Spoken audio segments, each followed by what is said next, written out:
Hey, everybody. Hi, everybody. This is John Odermatt, your Felony Friday host, with my daughter, Ruby. Ruby Odermatt. Yes. Say your last name. Well, Odermatt is my middle name. That's your last name. Okay, well, let's, we wanted to come and talk to the audience today about a couple things. Did. Yeah, we did. So are you excited about Christmas? Excited. Santa's coming tonight, and we get to open presents before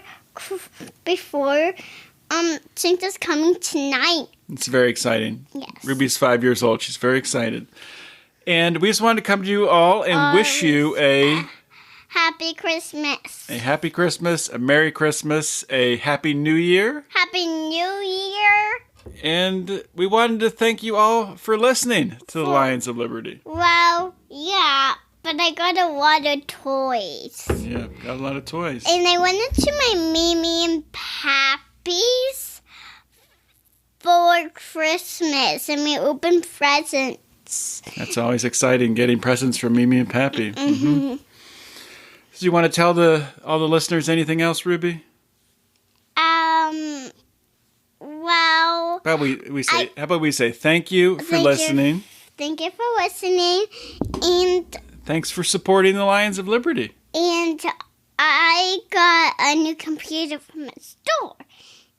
Well, that's a good point, Ruby, because thanks to our supporters, our patrons with Lions of Liberty, Daddy was able to get a new computer, as was Mark and Brian were too. We have new equipment, new stuff to work with, and we're ready to hit the ground running in 2021. So that's exciting, right? Well, yeah. I always play with magnets. And Ruby always plays with my magnets I have on my desk. So, all right, well, that's it. And just wanted to come here and thank you all and wish you all a Merry Christmas. Bye. Bye. Bye. Enjoy the show. Good show.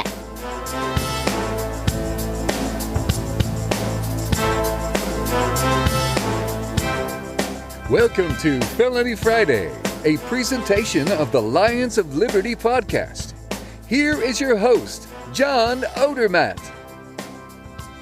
Felons, friends, and freedom lovers, welcome back to another edition of Felony Friday, a weekly show right here on the Lions of Liberty podcast. And in a moment, I have a couple big announcements to make about changes to this show, to Felony Friday, coming in the new year in 2021. Before I do that, I just want to remind everyone listening, if you haven't subscribed to the Lions of Liberty podcast on your Apple Podcast or your Stitcher or your Overcast or your Spotify or wherever you listen, do it. Do it now. Why wouldn't you? It's easy. The show just comes right to your phone and you click listen. And then after you do that, or if you've already done that, please leave us a 5-star rating or a review. Just go into your app. We prefer the best place to do it is Apple Podcast, even if you don't listen there, because that helps us the most with the algorithms, and that's where the most of the listens come from. So if you do it there, that's great. And leave us a 5-star rating, a nice little review. You can ask us a question we can address on the show if you would like to. And if you've done that, please go and join the Lions of Liberty Pride. You can do that by going to patreon.com/Lions of Liberty. You get all of our bonus content, Degenerate Gamblers, our show we have about gambling and telling random stories about our past, Conspiracy Corner, where we talk about conspiracies, shocking, and bonus content. You get access to episodes earlier than everyone else, all these Dave Smith debates that Mark's been hosting. You get to watch them live in our Lions of Liberty Pride. Plus, we have merchandise and all kinds of stuff that we throw in, plus access to the hosts with monthly Zoom calls if you're at a certain level. All kinds of good stuff. Crazy good stuff. Maybe the best incentives and content in any libertarian or, well, just say any podcast patron group ever. I'll just say that. I mean, maybe that's a little bit over the top, but you know what? We are over the top. So I've been talking for too long here during this intro. I want to get to the most important part. There are changes coming to Felony Friday. The biggest change being the name. Now, I'll go more in depth about this on episode 0 of the new show, which I'm not going to unveil it yet. I'll wait. I'll tell you this. It's going to be on Thursdays instead of Fridays. It's still going to focus on individuals who have been wronged by the criminal justice system, individuals trying to change the criminal justice system and find solutions, but it's also going to have a broader scope. And I'll go into more detail again on episode 0, which will air on January 7th, I believe. But it's going to be more broad, and I'm going to talk to more people outside of the criminal justice system, people who have overcome obstacles throughout life, be it maybe immigrating into this country and starting a business and building yourself up from, pulling yourself up from your bootstraps. Stories like that, stories overcoming health obstacles, overcoming, just poverty, things of that nature, overcoming the odds to find your freedom. So I'll unveil more about the show, and I'm really, really excited about it. I think it's going to be great for Lions of Liberty as a whole. The Felony Friday brand is great. I will always treasure it, the work that was done under that label. It's going to stop. I mean, we'll still keep all the merchandise, all that stuff available. All the back episodes will be there. And maybe I'll re-interview some of the people from Felony Friday on the new podcast. I'm super excited about it, and I hope you guys are too. If you'd like, maybe I'll give a little preview in more detail to our Pride members in our Facebook group ahead of the 7th. So if you want to get access to that, here's some more details early up, or maybe you can give me some live feedback. Join the Lions of Liberty Pride, like I mentioned earlier, patreon.com/Lions of Liberty. This is a very, very long intro. Let's get rolling with today's show. My guest today on Felony Friday is Melisha Johnson. Melisha was arrested in 2010 and sentenced to 144 months for wire fraud. She did over 10 years of that time. Just recently, she was released on November 18th, and that was due to COVID, and she is on home confinement now, and she's here to share her story. Melisha, welcome to Felony Friday. Thank you, John. Thank you for having me. Well, thank you so much for coming on the show and sharing your story. And before we get to talking about, I'm sure it's very fresh in your mind, the emotions, I'm sure it's very raw of getting, released and getting to see your family and being released on home confinement. And I definitely want to talk about that. Before we get to that, though, let's start at the beginning and really to give my audience a better idea of who you are and to understand the entire ordeal of what you've been through over the last 10 plus years here. So if we could kind of start at the beginning, and if you could share with my audience what your life was like, before you were arrested. Okay. Prior to my arrest, I was a single mother. My son was 14 years old at the time. I lived in the community. I was self-employed as an event planner, very active in the community with the Chamber of Commerce, the Conventions Bureau, was a church member, spent time with a lot of family and friends in the community, and just pretty much going back and forth from work to church to home, living a normal life. What you were convicted of was wire fraud. Can you take us through and explain, exactly what that means, or how you ended up in that situation? Yes. Wire fraud is actually when you're doing transactions from one account to another account. And that's what I was actually doing in my business.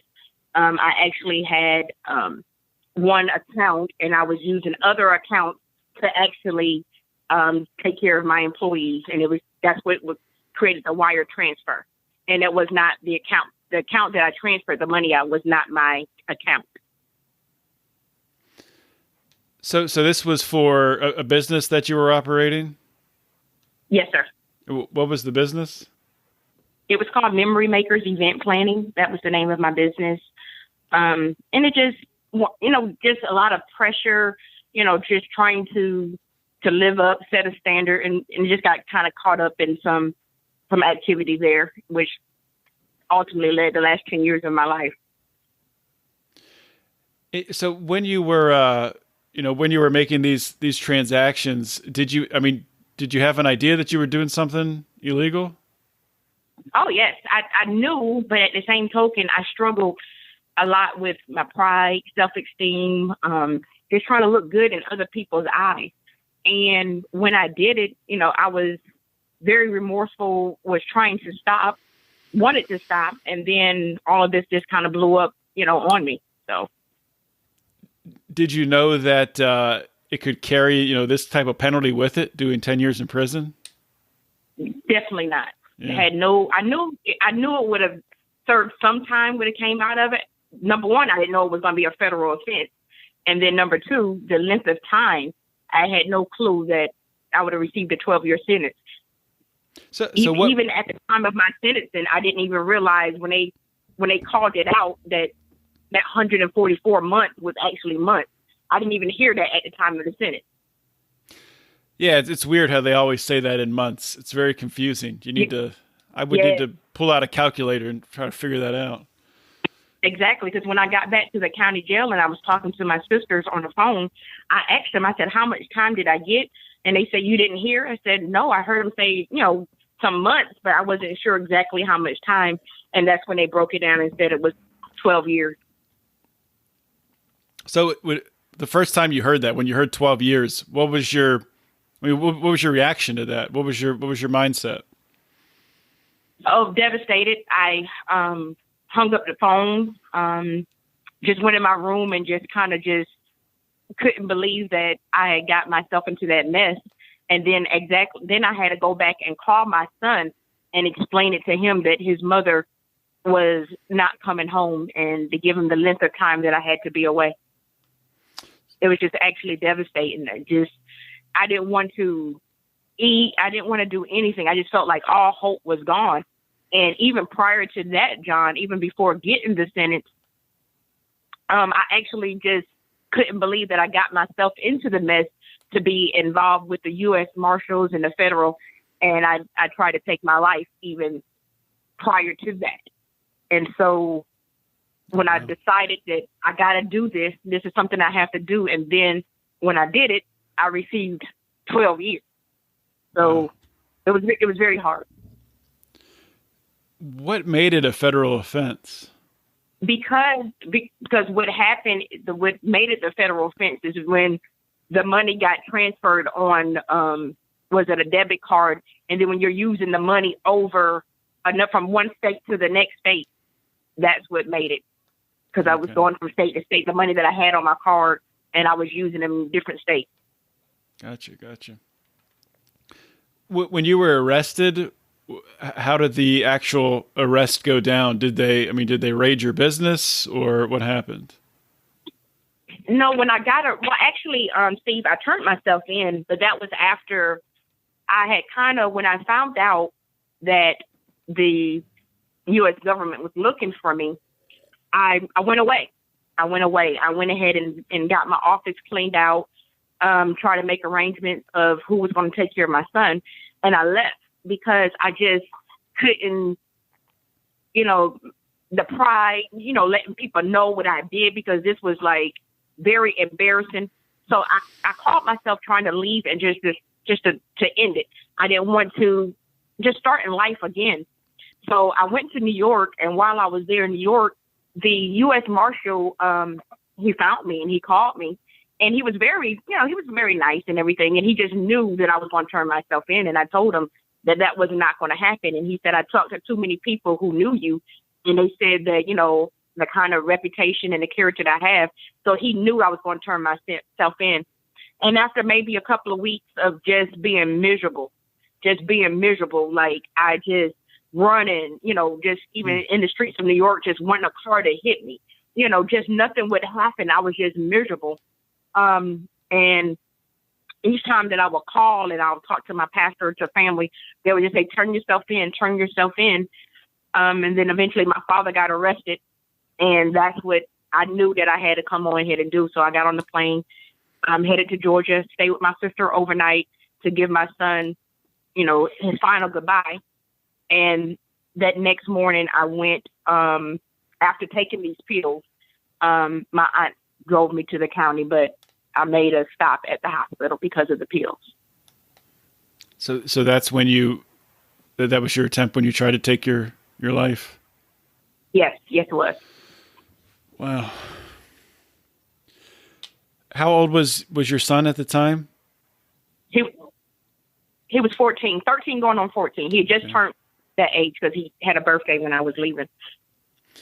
And you said before that, when you were sentenced and you found out the 144 months, and then when finally, your family told you, what the year breakdown was, had your lawyer not prepped you for what the sentence could be, or?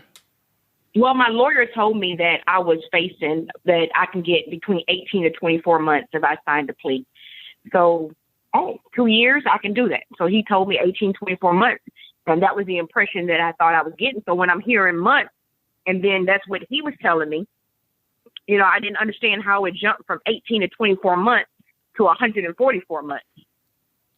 Did your lawyer give you any, did he say why, or why was there such a discrepancy between what was expected and the sentence? Any idea there?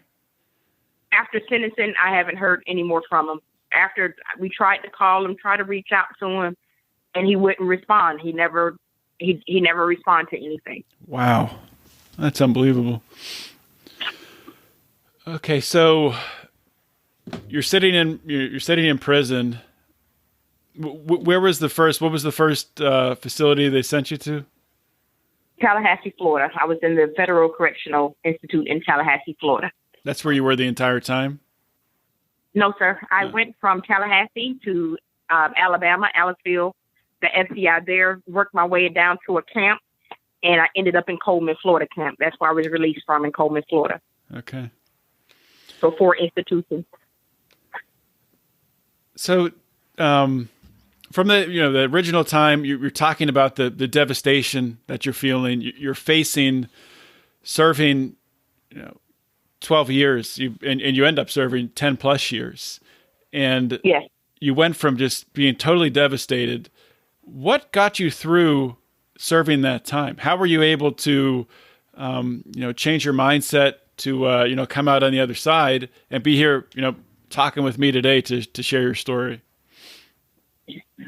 Well, John, the first thing when I got there, I was heavily on mental health medication.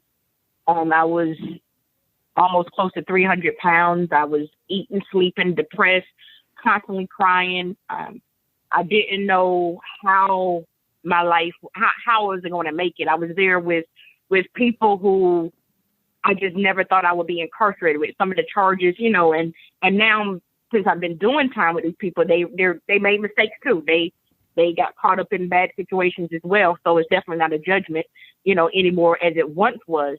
But I have to give credit to Jesus. That's the only person that I can give credit to, because I could not have done this time without Jesus, my loving family, my father, and my 2 sisters, my son, and just the other support, the countless support that I got from the peers that was there, that was constantly encouraging me, telling me who I was, the work that I had, and slowly but surely my mindset began to change, and I started doing things to better myself, as well as to be a positive role model to the other ladies that was there, especially the other young ladies, so they won't be, in a situation that, to be 12 years in prison like I had to do, or close to 12 years. Is there a single moment, or maybe a series of, of moments that you can reflect on where you can look back and say, that's when I changed, that's when I, something clicked? Yes, I was actually in the SHU. I was in Tallahassee, and probably in 2015, I was in the SHU. I got kind of caught up with something that somebody else had did. And during that time, that had me under investigation. And I knew that I didn't do what they were saying that I was doing. I was like, how am I going to explain this to my family? How in the world will I tell them that I'm in the jail? And, if we needed an attorney, how was this going to happen? So I was in the SHU, and I was alone. And that is when I knew that something in my life had to change. I could not constantly go through the same things that I was going through. I couldn't constantly put my family, because like I said from the beginning, my sisters and my father has been there from the very beginning. And it wasn't just affecting me, but it was affecting them. It was affecting my son, who my oldest sister had to raise. She had 2 sons of her own. She took my son in, and, she was a single mother as well. And so I knew that something in Melisha had to change. And I laid on that floor in that shoe. I spent several days not eating just because I had to get my mind together. Something had to happen in me. And that's when I just prayed out to God, and I just asked God to change me, help me to become a better person, help me not to keep doing the same things that I was doing to feel love or to accept it, or to feel like I had to do something. Other people had to validate my worth. And then from that time on, other young ladies started coming into the shoe, and they had some of the similar problems that I was dealing with, whether it was with family members or just different addictions or different things that they was dealing with. And I knew that I had to tell them my story. I had to tell them things that how I'm trying to change so it can help them, try to keep this cycle from constantly coming back in it. But it was in that shoe that a long time I spent, maybe from November to March in the shoe. And when I tell you that a long time sitting there, just constantly, reading my Bible, reading other books, just trying to be a help to other people, there, but that was a life-changing moment. It was in 2015 in the shoe. So that was 4, you said 4 months, or what? You said November to March, 5 months, I guess. Yeah. Mm-hmm. And what would what's an example of what a day would look like in the shoe? Would you get any time out of solitary? Well, they only let you out for an hour a day for rec, and you're in a cage, just kind of like like you see in a kennel, and you put a dog or something in the cage. So they let you out an hour a day, and you're in there by yourself. There's no chair, so you're just kind of sitting out on a concrete floor. You may see some of the other inmates around, but they let you out an hour a day. Every other week, Monday, Wednesdays, and Fridays, we was allowed to shower. So outside of those days, you couldn't shower. On the weekends, we couldn't. Holidays, we couldn't. So they bring our meals through the flat. It's not hot when we get it. So, you just kind of, you was really in survival mode in the shoe. You was in a survival mode while you was there. But it definitely didn't, just get an hour a day to go out. And if it was raining, we couldn't go out. Was it really hard to integrate back into the general population in the prison coming out of the shoe after you're kind of not used to having a lot of interaction with people?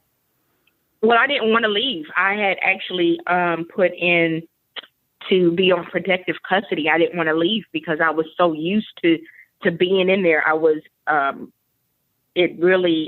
complacent. I was kind of comfortable there. Plus, I didn't want to go back out into general population. So by me putting in a protection order, then I put in a transfer, and that's how I left Tallahassee and went to Ellisville, Alabama. Okay. But definitely the adjustment is totally different because you're so used to a routine and certain things happen in a certain way at a certain time. So, yes.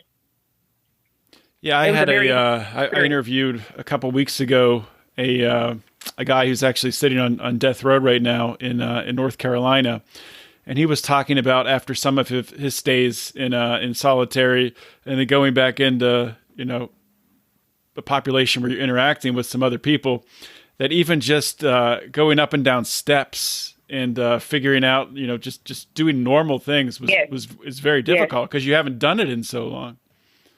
Right. And see, and in the shoe, one of the things that we did, because you knew you only had certain times to eat.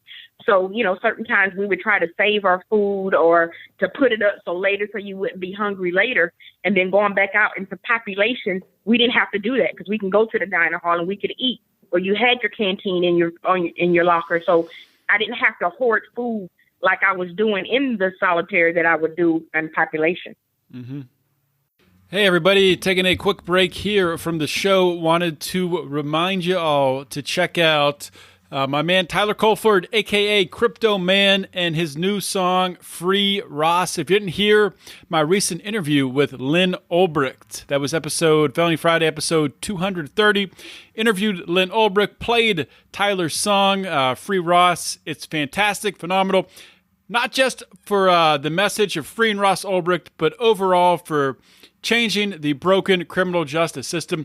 All the proceeds from the Free Ross song, hashtag Free Ross by Crypto Man. You can find it on Spotify and Amazon Music. 100% of the proceeds from the song, hashtag Free Ross by Crypto Man, go towards freeing Ross Ulbricht. So please check it out. These are perilous times when they ruin your lives over victimless crimes, and they sever your ties from your business, loved ones, and family. Why? New slave labor, they barely pay you. Don't care about work ethic or major. So can you tell us about just the general circumstances of the prison, based on your experience? I know I've talked to a lot of other people who tell stories of, witnessing abuse, of witnessing, the BOP just do some pretty horrible things. Did you see anything like that? What was your overall experience like? Actually, I tried to stay out of the way, but one of the things that I didn't appreciate, probably more, is that we didn't have a voice there. Like, there was nothing that we said that was right or true. Just because we're inmate, we don't know anything. That was kind of some of the things that I experienced. And as far as other violent things that took place, the medical staff was awful.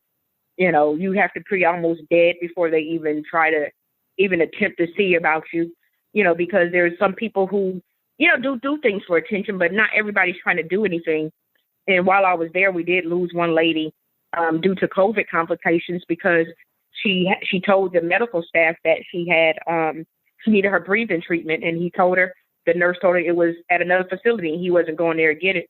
The next day they took her, the ambulance came and got her, and she passed away while she was in the hospital. She left two sons behind, young sons, under both in the age of 10. And it was just something like that. Something as simple as if a person's telling them that their chest is hurting or they need the breathing machine, this is your job. You may not want to do it. It may be an inconvenience, but especially when, all this COVID was going on, we had pretty much out of the whole population, 70% of us, and I contracted COVID while I was there as well. And they were just so nonchalant. They didn't really, just really try to take care of us the best that they could. We were just in there, and we had to basically take care of ourselves. So what was your experience contracting COVID like? Was it a bad case, or? Well, when I was one of the first people out of the first 10 people who was told that I had COVID, first what they did, we was all in one unit together. And, it was 4 different units, and I was in one unit, and they said they was going to move my unit to another unit. And we was trying to tell the camp administrator that was a bad idea, because we already have limited social distancing now. And now you're going to cram us with more people. That was just making it even worse. Mm-hmm. So when I was told that I had COVID, I knew that I had it because I lost my taste and smell. But then as the days progressed, I was having fever. My chest was like pounding, it was just very heavy on me. My oxygen kind of went down a little bit, but over the course of time, I just kept trying to do what I can do for myself. I just continued to just pray and just knew that I was coming out of there. I was coming home. My life was not going to end in prison. I just knew that I had come too far. I knew that, I'm not the same person that I was that walked into that prison in 2010 or to the jail in 2010. So I just kept trying to do what I knew to do. And the other inmates, everybody was so helpful. And one of the things that people don't understand is that when you do time with a person, they become your family. I did 10 years in prison. Mm-hmm. So some of these ladies we're just close to each other. But one of the things going back to the COVID situation is that, it was kind of hard, but over time, and I just kept trying to just take care of myself the best way that I knew I could. And eventually, I was good. but I did leave some ladies behind that were still sick. Well, let's talk about your release and getting out on home confinement. And I know you're still on home confinement, but I mean to have some freedom, that's got to feel amazing. So if you can take us through how the process of how you found out and what that was like to go through. Okay, probably in March or April. I think it was March of this year, the CARES Act by Attorney General Barr went into effect. And so when COVID came in, so there was a list of ladies that was scheduled to be released. And some of these ladies I have known for my whole bid. Some of them still had 10 years left. Some of them still had 6 years, 12 years left on their sentence. And they was eligible to be released. And I was happy for them. They were starting to leave. And everything. And you had to have a certain score in order to be eligible for their release. And so eventually my name wasn't up then. It went probably September because of my reclassification. And my case manager told me, she said that your name is on the list, so we're going to process you. And John, to hear that after being incarcerated for 10 years, like, I just couldn't believe that my time finally came, And so, we went through the process of making sure that we had a home that I can go to, make sure I had support, and just different things to that nature. But 2 months later, they gave me a date for October 28th, and they took it from me. They were saying that one of the case managers or CMC gave me a date, and I guess they gave me a date prematurely. And so after giving me a date and then taking it from me, but I just couldn't believe that God had brought me that far to leave me. And another week later, they gave me the date for November 18th. And that was just the best news, the best everything, to know that after 10 years, I can finally be reconnected to my parents, to my sisters, my nephews, my niece, my son, my daughter. It was just so much. It was just, words can't even really explain it to know. And then I still had 2 years left on my sentence. So I'm very grateful for that.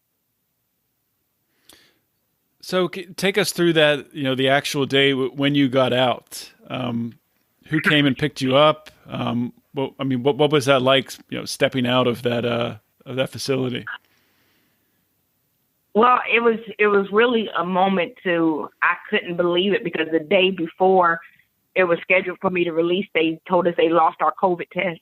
So they had to retest us again, and I couldn't believe it. I was like, oh, God. Wow. So I was really on pins and needles that night, just hoping, because I've seen so many girls lose their date the same day. Families come the same day, and they tell them they couldn't go anywhere. But they called my name, and I went to R&D, and I saw my father and my older sister, Mavis, out there. And, these are the same two people who have been there and I have another sister, Muriel, she's been there. They've been there my entire sentence. And for them to be there, I'm looking out the door, and I'm actually rushing R&D, not knowing that I'm rushing. I guess I was just so anxious to hurry up and just get out that door. But to get out that door and to hug my father, who's been there the whole time. It was amazing. It was amazing. And, my sister, she was there, and they always offered me support, love through the phone, the emails, the visits when they could, and then to be in a car and just to go, not handcuffed, not shackled, and to just leave the prison, just to leave the prison ground. It was a feeling that I cannot, it was a good day. It was a very good day, and I'm very grateful for that day. But it was wonderful, and it's leaving me speechless. I'm emotional right now just thinking about it. Just to know that 10 years, and I finally made it. And it wasn't nothing that, no paperwork that I had to do, no clemency, no 2255. It's just like it just happened. And I'm just so grateful. But it was a very emotional day for everybody. I'll bet it was. I mean, I'm sure that's an event that you've pictured in your mind over and over again of walking out of that prison. So and it finally happened. Yes, yeah. and it finally happened. Yeah. Mm-hmm. So you're on home confinement now. I assume that means that you have some sort of monitor that's on you, or how does that work?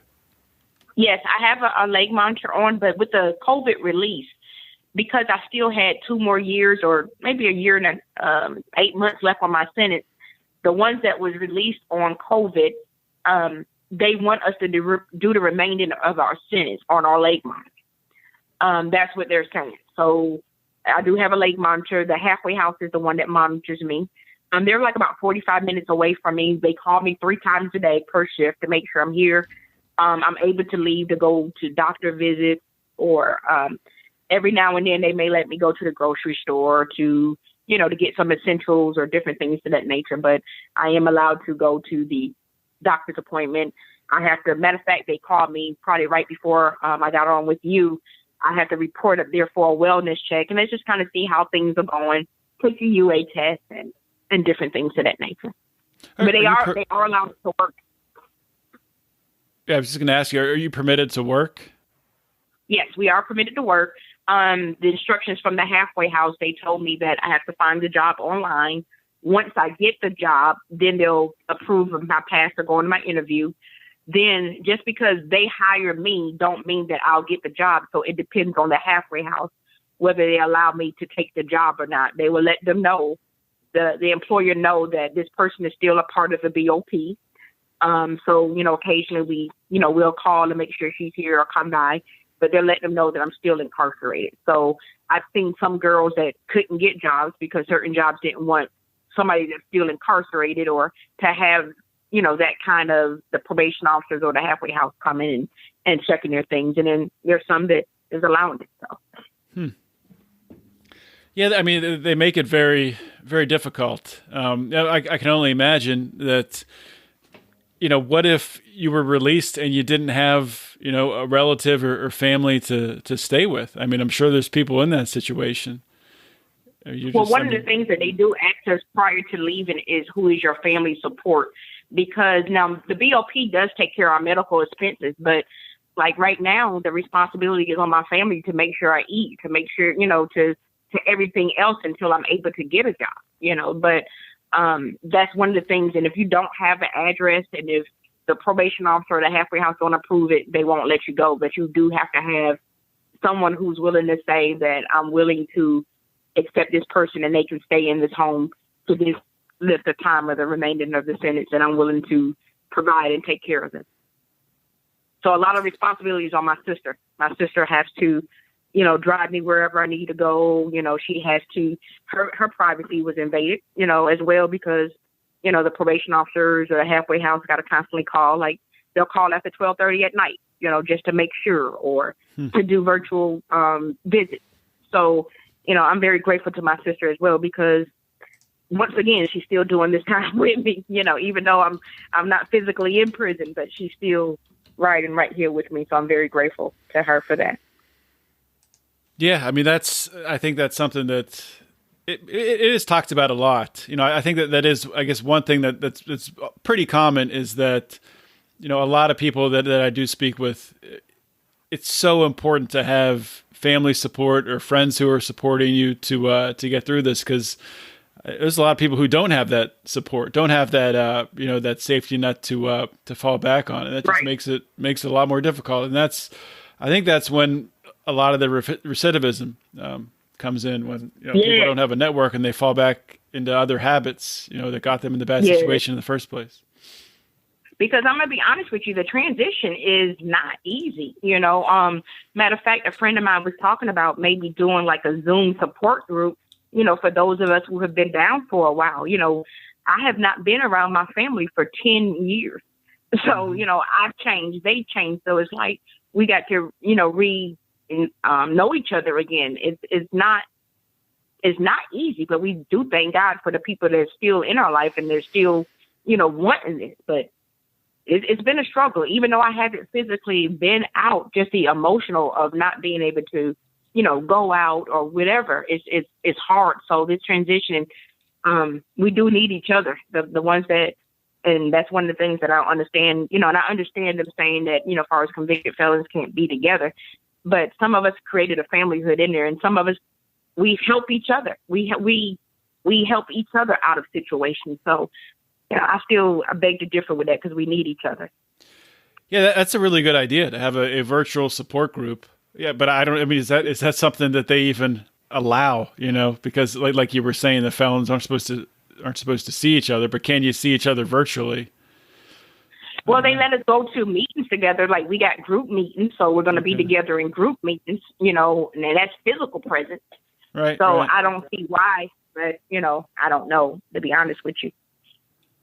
So you were talking a little bit about, the difficulties reintegrating back into, even with your family. Your family's changed. You've changed. What about like from a technology standpoint? Has that been, difficult figuring that stuff out? I'm still trying to use it. You see, it took me a minute to get the Zoom together. So I'm still trying to lose it. So many things have changed. Like, I can't, I'm still trying. So I was blessed to get a laptop. So I said, I'm just going to spend a whole day to just try to figure out, just take my time and just go through it. But technology has changed so much. You can talk in a remote control and it cuts on the TV, or you can just, it's just so much things it's changed. But I'll figure it out. We'll just little by little, step by step, just taking baby steps and one day at a time. Yep. I've no doubt you'll figure it out. Just takes time, and it's only been a little more than a month. So I think you're ahead of schedule already, being able to get on this call and handle all this stuff. And there definitely was no Zoom before I went in. So yeah. Well, Zoom has picked up. With COVID, it's been like for a while there, it was like hit or miss. Even just. Not everyone used Zoom, even in prison or not, coming out. It was, but with COVID and everyone needed to be able to interact virtually, now everyone uses Zoom. So yeah, that's a crucial thing to learn. I did want to ask you one last question here. Kind of looking forward, I know you have 2 more years on the home confinement. So looking past that, looking 5 years, 10 years out into your future. If you were going to, set some, like a personal goal or something you'd like to accomplish, or maybe it could be a family goal. I don't know. Where do you see yourself in 5 to 10 years? Well, I see myself in 5, 10 years, actually giving back. I want to give back to the community. I want to give back to the people who has added in my life, not whether they know they did or they didn't know they did. Being an advocate for prisoners. I've been there, so I know what it's like. I know the help that's needed. And I know you heard me talk about my faith, a couple of times on here. And I want to really go out into the churches and educate them on what effective prison ministry really is. Sometimes, you can say, well, we do this, but there's so much more that's needed for people who's incarcerated, before they get incarcerated, during incarceration, and even after, we get out. We just need more support from the community, not so many looking at us with eyes of judgment. A lot of us, the majority of us, all of us did things that we shouldn't have done, and we just didn't get caught. Some just got caught. So don't look at us any different because we're the ones that got caught, but definitely as going forth, being that, family person, being there. My son is expecting twins. So, yes, I've missed the last 10 years out of his life, but I plan on being the best grandmother that I can be to his 2 boys that's coming up. So, just spending time with my family, getting to know them all over again, and just doing things differently this time. Just using his heart for good and just doing the things that I know I've been called to do. 100%. That sounds like an awesome plan. And before I let you go here, I always give my guests a chance, if you want to plug anything, or if you just want to give some parting words of advice to anyone listening out there. there's one thing that I want to say on to the families that have members that are incarcerated. Forgiveness is the biggest thing. There's some people that's there and there's some people who's not, and it's your choice, but forgiveness is so important to them. And sometimes just a simple card in the mail or just a picture, that those things mean so much to those who are incarcerated. And the ones that've done time, forgive yourself. You did your time, forgive yourself, move on. We've learned a lot of good skills while we was there. Take some of those skills, whether it was self-help or whether you got it from somebody else or whatever the case may be, do it and make yourself a bigger, better person. Show them that you're not where you came from. Yes, that's a part of our story, is our testimony, but we can grow from it and we can help other people from making the same mistakes that we made. And just go out and just take it one day at a time and be better now than what we used to be. So that's my advice to those that's there. And family, we thank you for your support. We thank you for your love. We thank you for just being there, and just notice that whatever you do does not go unnoticed. That's great advice. Well, Melisha, thank you for being generous with your time and sharing your story today. And we'll talk soon. Thank you so much for having me. I appreciate it. Hope you guys enjoyed that episode of Felony Friday. Another awesome episode. Just want to remind everyone before you get going here, after your next podcast and your shuffle or whatever it is you're doing with your day today, I want to thank you for giving me your time and listening to this interview. I want to ask you, please, to share this with a friend. The only way that we're going to expand this message, that we're going to reform this criminal justice system, is by sharing interviews just like this with your network. Very easy to do. And I also want to ask you to please, if you have not yet checked it out, you need to go to the Lions of Liberty store. It's lionsofliberty.store. We have a bunch of new t-shirt designs, really interesting stuff, really eye-catching designs. Of course, our Taxation is Death shirt has been a hit. It's selling like crazy. We now have the Tax On, Wax Off shirt. Just awesome. And there's more coming. We're really trying to get into what we're calling it the Lions of Liberty brand of shirts. So you're going to get the cool design on the front, and then up just real small up by the tag on the back, you're going to have our Are You Ready to Roar logo. We're trying to, take another angle here and influence people through, some snazzy t-shirts. So check it out, lionsofliberty.store.